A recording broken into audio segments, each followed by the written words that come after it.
మద్యం అనేది వ్యసనం ఒక సామాన్య ప్రజలకి, ఇంధనం అనేది ఒక అవసరం. సామాన్య ప్రజలకైతే చాలా అవసరం. ఇది జీఎస్టీ పరిధిలోకి తీసుకురాలి. కరెక్ట్, చెప్పండి. కరెక్ట్. మీరు అన్నది ఏంటంటే దాంట్లో నేను ఏ లాభాలు చెప్తాను. ఇంధనాన్ని తీసుకొస్తే ఒకటి ట్రాన్స్పోర్ట్ రంగంలో మార్పు వస్తుంది, టూరిజం లో మార్పు వస్తుంది కదా. మనం పబ్లిక్ ట్రాన్స్పోర్ట్ లో ప్రజా రవాణా చౌక చేసుకోవచ్చు. టూరిజం లో మన దగ్గర వాటిలో కూడా అడ్డగోలు ఉన్నాయి కనుక జిఎస్టీ పరిధిలో లేకపోవడం వల్ల కనుక రెండోది జరుగుతుంది. మూడోది వ్యవసాయదారులకు కూడా నష్టం, లాభం జరుగుతుంది. చక్రి వ్యవసాయంలో చూడండి యాంత్రీకరణ జరిగింది. వాళ్ళందరూ కూడా కలుపు నుంచి నాటు నుంచి మొదలుకొని యంత్రాలు వాడుతున్నాం, చూస్తున్నాం కదా.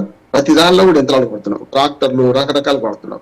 వ్యవసాయోత్పత్తులను పండించడానికి అవసరమైన అన్నిటిని ఎరువు బస్తాల నుంచి పొంది రవాణా ఖర్చు పడతాయి. ఇవన్నీ మన రైతుల మీద పడుతున్నాయి కదా చివరికి. కనుక ముఖ్యంగా ఇంధనం ధరలు తగ్గితే ఆటోమేటిక్ గా వీటి మీద ప్రభావం పడుతుంది. ముఖ్యంగా ఇంధనం ధరలు తగ్గితే యూరియా తయారీలో కూడా, మిగతా కాంప్లెక్స్ మందుల తయారీలో కూడా, అంటే మనకు ఎరువుల ఫ్యాక్టరీ కూడా మనకు ఇవి పడతాయి, ఇంధనాలు పడతాయి. కనుక దాన్ని కూడా మనం తక్కువ అవకాశం ఉంటుంది. ఇంకొక మాట కూడా చెప్తాను, ఇవాళ యాంత్రీకరణ పెరిగిన ట్రాక్టర్లు వాడుతున్నాం, మనకు రైతులు డ్రోన్లు వాడుతున్నాం, చాలా వరకు స్ప్రింక్లర్స్ వాడుతున్నాం. ఇవన్నీ కూడా ఇంధనంతో నడిచేవి కదా.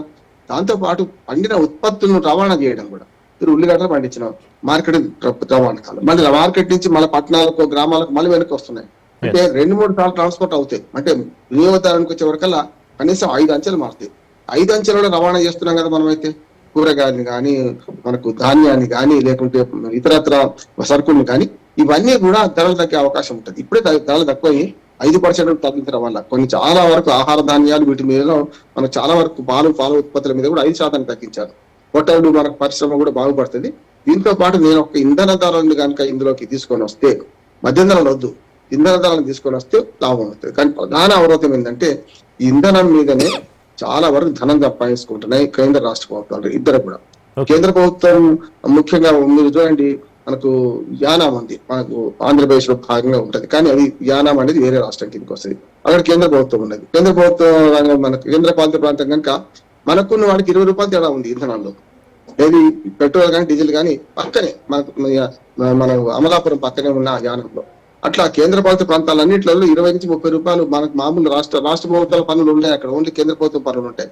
కనుక ఈ రెండు పోతాయి. అప్పుడు ఇంకైతే బాగుంటది. ఎప్పుడైతే మనకి కిందికి వచ్చి 18% వచ్చినాయి అనుకోండి, అప్పుడు 60-70 రూపాయలకి, ఇప్పుడు ఈ ధరలతో, ఇప్పుడున్న ధరలతో 60-70 రూపాయలకి మళ్ళీ ధనాన్ని అందించే అవకాశం ఉంటుంది. దానివల్ల అనేక లాభాలు ఉన్నాయి అంటున్నారు. రవాణా రంగంలో పూర్తి మార్పులు వస్తాయి, వ్యవసాయ రంగంలో మార్పులు వస్తాయి, పరిశ్రమలలో మార్పు వస్తాయి. పరిశ్రమలు కూడా చాలా వరకు ఇంధనాలు ఉపయోగిస్తుంటారు కదా. సరే, కరెంట్ బాగా ఉన్నప్పుడు వేరు, విద్యుత్ మంచిగా ఉన్నప్పుడు వేరు, కానీ మామూలుగా అయితే చాలా వాటికి మనకు టెంపరీ వాటికి ఇంధనాలు ఉపయోగిస్తున్నాం. కనుక సమాజంలో ఈ జిఎస్టీ ధరలకి, జిఎస్టీ పరిధిలోకి కనుక ఇంధనాన్ని తీసుకొని వస్తే చాలా మార్పులు జరిగే అవకాశం ఉంటుంది. ఇంకా ఈ సంస్కరణను ఒక ఎత్తు, ఒక ఇంధనం ధరలను ఇందులోకి ఇంధనాన్ని మనకు జిఎస్టీ పరిధిలోకి తీసుకొస్తే ఇంకొక ఎత్తు మరింత కూడా తగ్గిపోతాయి. ప్రజా రవాణా తక్కువైతే ట్రాన్స్పోర్ట్ అవుతుంది, టూరిజం పెరుగుతుంది. దీనికి ప్రధాన ఆరోధన చక్రి కేంద్ర ప్రభుత్వం 2 సార్లు ఇప్పటికి పెట్టింది ఈ ప్రతిపాదన, ఇంధన ధరలు తీసుకొస్తామని చెప్పి. అసలు వద్దంటున్నారు రాష్ట్ర ప్రభుత్వం, ఎందుకంటే దీని లాభపడుతున్నారు కదా, మరి కేంద్రం మీద బదనం వేస్తారు. కనుక నేనేమంటున్నా అంటే ఇద్దరు కూడా కేంద్ర రాష్ట్ర ప్రభుత్వాలు అనుకొని ఈసారైనా రాష్ట్ర ప్రభుత్వాలు అవరోధం పెట్టకపోతే వచ్చే సంస్కరణ, పెద్ద సంస్కరణ జరగాల్సింది జిఎస్టీ పరిధిలోకి ఇంధనాలను తీసుకురావడం, అది మంచిదని నేను అంటాను. రైట్. అయితే జిఎస్టీ సంస్కరణలు రేపటి నుంచి అమలులోకి రానున్న నేపథ్యంలోని సామాన్య మధ్యతరగతి ప్రజలకు ఊరట లభించే అవకాశం అయితే ఉందంటారు. అయితే ముఖ్యంగా చెప్పండి ప్లీజ్ కంటిన్యూ. చెప్పండి. ఉన్నది ఇప్పుడు ఇవాళ మోడీ ప్రసంగంలో 2 ఉన్నాయి. అమెరికాను దెబ్బకొట్టడానికి ఈ జిఎస్టీ ధరలు తగ్గిస్తున్నారు స్పష్టంగా. అమెరికా పెంకాల పెంపు చేస్తున్నారు, దాంతో పాటు మన మీద కక్ష సాధింపు చర్యలు కూడా చేస్తున్నారు. ఇవాళ చూస్తున్నాం కదా, ₹1,00,000 మనకు H1B వీసా మీద పంపని చెప్పడం, లేకుంటే కోల్డ్ కార్డ్ పేరు $10 లక్షల కట్టమని చూస్తున్నారు కదా. మనం మన ఉత్పత్తులు అక్కడికి ఎగుమతి ఏం చేసుకుందాం, జిఎస్టీ ధరలు తక్కువైతే మన దగ్గర ఉపయోగించుకుంటాం కదా. ఇప్పుడు సెల్ ఫోన్ ధరలు తక్కువైతాయి, ట్యాబుల ధరలు తక్కువైతాయి, కార్ల ధరలు తక్కువైతాయి. కార్లు కూడా ఇందులో ఈ పరిధిలో 12 లక్షల కంటే షోరూమ్ రేట్లు ఉన్నది కాబట్టి కార్ల ధరలు కూడా తక్కువ అవుతున్నాయి కదా. అంటే మన కార్లు ఎగుమతి చేయాల్సిన అవసరం లేదు, మన దగ్గర అమ్ముకుంటాం, మన దగ్గర మార్కెట్ పెంచుకుంటాం.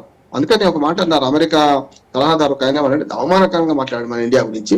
140 కోట్ల మంది ప్రజలు ఉన్నారు, ఒక్క కార్ను కంకిని, ఒక మొక్కజొన్న కంకిని కూడా మీరు కొనలేరా మానిచ్చారు. కొనడానికి కొనమంటుంది ప్రభుత్వం. మంచిది అంటున్నారు. ఎందుకంటే గతంలో మనకు ఈ నష్టం జరిగింది. గతంలో వరి అంటే వరి మీరు మొక్కజొన్నలు పండించాలని కేసీఆర్ గారు అప్పుడు తెలంగాణలో పిలిపిస్తే చాలా మంది మొక్కజొన్నలు పండించారు.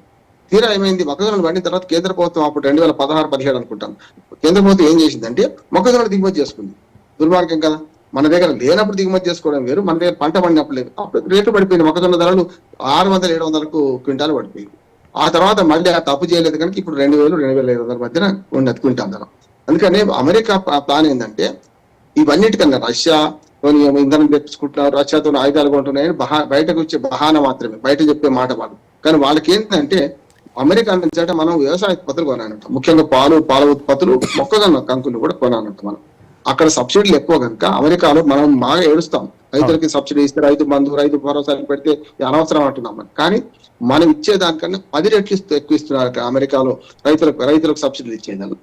ఆ రైతులు మాత్రం 2% ఉంటారు. అమెరికా మొత్తం జనాభాలో 2% రైతులు ఉంటారు, కానీ పెద్ద వ్యవసాయం చేస్తారు. పెద్ద వ్యవసాయాలు మంచి లాభాలు వస్తాయి. పెద్ద వ్యవసాయాలు ఎప్పుడు కూడా కడవకైనా చాంతాడే, ముంతకైనా చాంతాడే సామెత మనకు చక్రి. ఇప్పుడు మన బావిలోకి పేద అంతే పొడికి వెళ్ళాలి, నీళ్ళు ఎంత లోపలికి కూడా అంత తీసుకోవాలి కదా, చెంబుతోనైనా అంతే లోపలికి ఇవ్వాలి, పెద్ద బాల కట్టి అంత లోపలికి ఇవ్వాలి. అట్లా మన ఉత్పత్తిలో తేడాలు ఏమైందంటే చిన్న వ్యవసాయాలు నష్టపోతుంటే పెద్ద వ్యవసాయాలు లాభపడుతుంటాయి. వ్యవసాయదారులకు అమెరికాలో ఇచ్చే సబ్సిడీని బట్టి పాలు కనుక మన దగ్గరికి వాళ్ళు సప్లై మొదలు పెట్టిన అనుకోండి, మన మోడీ గారు ఒప్పుకోవడం లేదు, కానీ ఒకవేళ ఒప్పుకుంటే మాత్రం పాల ధర 15-20 రూపాయలు తక్కువైతుంది మన దగ్గర. ఈ 70 పాల ధర, లీటర్ పాల ధర 60, 55, 60 పడిపోతుంది. మరి మన రైతులు నష్టపోతారు కదా, మన చిన్న పరిశ్రమలు నష్టపోతాయి కదా. అందుకని మోడీ గారు ససేమీరా అంటున్నారు, వాళ్ళు పెట్టిన ఆంక్షలకు తగ్గట్టుగా ఇవాళ జిఎస్టీతోని తోడుకారు జవాబు అంట, అంటే ముఖం మీద కొట్టినట్టు, లేకుండా వాళ్ళు ఇటుకతో కొట్టి మనం రాయితో కొట్టినట్టు సమాధానం ఇస్తున్నాం. ఇవాళ ఈ సంగతి కూడా ప్రస్తావిస్తాం అనుకుంటున్నాను నేను. మన వస్తువులే మనం వాడదాం, విదేశీ వస్తువులు వాడొద్దు, మన వస్తువులు మనం కొనుక్కుందాం అనే పిలుపును కూడా ఇవాళ మోడీ గారు ఇస్తారని నేను అనుకుంటున్నాను. అదే సెమీ కండక్టర్ చిప్పుల దగ్గర నుంచి షిప్ల వరకు కూడా ప్రతిదీ భారత్ లోనే తయారు చేయాలని కూడా వారు పిలుపునిచ్చారు. కానీ దీనికి ఇండియా ఎంతవరకు ఎఫెక్ట్ పెట్టాలంటారు? Made in India, make in India నినాదంగా మీకు మోడీ గారు ఎంత చెప్పినా కూడా మాటలు కోటలు దాటితే అది చేయలేదు ఉంటుంది. ఇప్పటికి 11 ఏళ్లుగా ఇక ముందు మొదలు పెట్టాలి. ఎందుకంటే ఎప్పుడు కూడా చక్రి మనకు ఒక సంక్షోభం ఒక మంచి పరిష్కారం చూపిస్తుంది కదా. ఉదాహరణకు మనం టెలిఫోన్ లో మాట్లాడుతున్నాం, జూమ్ మీటింగ్ లో మాట్లాడుతున్నాం. ఒక 10 ఏళ్ల క్రితం ఊహించండి, చేయగలిగిన మనం? ఎందుకు చేయలేదు? కరోనా వచ్చిన తర్వాత కరోనా ఎఫెక్ట్ 2019-20 చాలా సంక్షోభం ఎదుర్కొన్నాం. మీటింగ్, ఫిజికల్ మీటింగ్ లేవు. ఈ మాట్లాడాలంటే స్టూడియోకి రావాలంటే చాలా వస్తాయి. ఒక స్టూడియోకి వస్తే ఒక రోజంతా పోయేది. ఇవాళ నేను 8 గంటలు టీవీలో మాట్లాడగలుగుతున్నానంటే కారణం ఏంటి? మనకు ఒక సంక్షోభం మనకి జూమ్ మీటింగ్ ద్వారా అందుబాటు లేవు, అంటే మన వెబినార్ల ద్వారా అందుబాటులోకి వచ్చింది కదా. ఎట్లా వచ్చింది? ఒక సంక్షోభం వచ్చింది కదా, దాని పరిష్కారం వెతుక్కున్నాం. ఇప్పుడు కూడా ఇవాళ జిఎస్టీ ఒక మంచి పరిష్కారం. సంక్షోభం ఏంది? వాళ్ళ సుంకాలు పెంచడం, లేకపోతే వాళ్ళ అడ్డగోలుగా H1B వీసాల మీద వసూలు చేస్తాను. దానివల్ల ఏమైంది? దాని మార్గం చూసుకుంటాం కదా. ఒక ఇంగ్లీష్ సామెత ఉంది, ఒక తలుపు మూసుకోకపోతే మరో తలుపు తెరుచుకుంటుంది.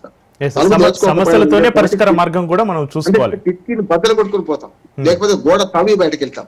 తలుపు మూసుకుపోయింది, మనం కూర్చోం కదా, చేతులతో రెక్క అయినా సరే గోడ ఊలగొట్టు బయటకు వెళ్ళే ప్రయత్నం చేస్తాం. ఇది ఈ సంక్షోభం మొన్నటి దాకా వచ్చింది సంక్షోభం, కరోనా సంక్షోభం. ఇవాళ ఈ సంక్షోభం ఏంటంటే అంతర్జాతీయంగా మనం ఒంటరి చేయడానికి భారతదేశానికి వెంటబడుతూ, శత్రువుగా వ్యవహరిస్తూ, మిత్రులుగా నటిస్తూ, శత్రువుగా వ్యవహరిస్తున్న అమెరికాకు మనం చెక్ పెట్టాలంటే తప్పక మనం ఈ జిఎస్టీ సంస్కరణ ద్వారా మోడీ గారు ఒక మంచి చెక్ పెట్టారు. దీనివల్ల మన దేశీయ వినియోగం పెరుగుతుంది. కానీ మీరన్న సవాల్ పెద్దది చక్రి. వాళ్ళ మనం మాటల్లో కూడా తప్పుతున్న మాట చెప్తున్నాం, కానీ సమస్య ఎక్కడ వస్తుందంటే మనకు make in India, made in India తయారుపడి కావడం లేదు. ఉన్నది మీరు అన్నట్టు మా క్షిపణం తయారు చేస్తున్నాం. శ్రీహరికోట నుంచి శాస్త్ర సాంకేతిక రంగాన్ని పెంచుకొని మనం ఇవాళ వేరే అమెరికా రాకెట్లను కూడా అతి చౌకలో మనం ఇక్కడి నుంచి సేవ అందిస్తున్నాం. కానీ ఇప్పటికి కూడా ఉత్పత్తి రంగంలో చైనాతో పోల్చుకుంటే దానిలో 20% కూడా మనం ఉత్పత్తి చేస్తుంది. మరి మనం నష్టపోయినట్టే కదా. కనుక ఉత్పత్తి రంగాన్ని పెంచుకుంటే ఎవ్వరి మీద ఆధారపడకుండా స్వావలంబన చేసుకోవచ్చు. మొన్నే మన మోడీ గారు బీహార్ ఎన్నికల సభలు ప్రసంగిస్తూ అన్నారు కూడా. సూచాయి ఇవాళ మాట్లాడే కూడా నిన్న చెప్పినని నేను అనుకుంటున్నాను. నిన్న ఆయన ప్రసంగాన్ని చూస్తే ఆ ప్రసంగమే రిపీట్ అవుతుందని నేను అనుకుంటున్నాను. కొత్త విషయాలు చెప్తుండొచ్చు. ఎట్లా అంటే మనం స్వయం సమృద్ధి సాధిద్దాం, జాతీయత పెంచుకుందాం, మన వస్తువులు మనమే వాడుకుందాం. అంటే గతంలో మన స్వాతంత్రోద్యమంలో మనం చూసాం కదా చక్రి, మనకు మన విదేశీ వస్తువులు బహిష్కరించాం, స్వదేశీ వస్తువులు వాడినాం, ఖాదీ ధరించాలనుకున్నాం. ఇవాళ కూడా మళ్ళీ జాతీయ ఉద్యమ లక్షణాలు పులుకుపుచ్చుకునే క్రమంలో ఇవాళ జాతీయ స్థాయి ప్రభుత్వం ఈ సంస్థల్లో అయిపోతుంది. మన జాతీయతను కాపాడుకుందాం. మనం పోయి ఎక్కడో ఉద్యోగం అనుకోవడం ఏంది? మన దగ్గర ఎంఎస్ఎంఈ పరిశ్రమను పెంచుకుందాం, దీని ద్వారా ఉద్యోగాలు తెచ్చుకుందాం అని ఒక మాట చెప్తున్నాను. ఇవాళ అమెరికాకు ధీటైన జవాబు చూడడానికే ఇవాళ మోడీ గారు ఈ ప్రెస్ మీట్ పెట్టారనుకుంటున్నాను. నేను చెప్పిన 4-5 విషయాలు, మనం అనుకున్న 4-5 విషయాలు తప్పనిసరి అవే జరుగుతుంది నేను అనుకుంటున్నాను.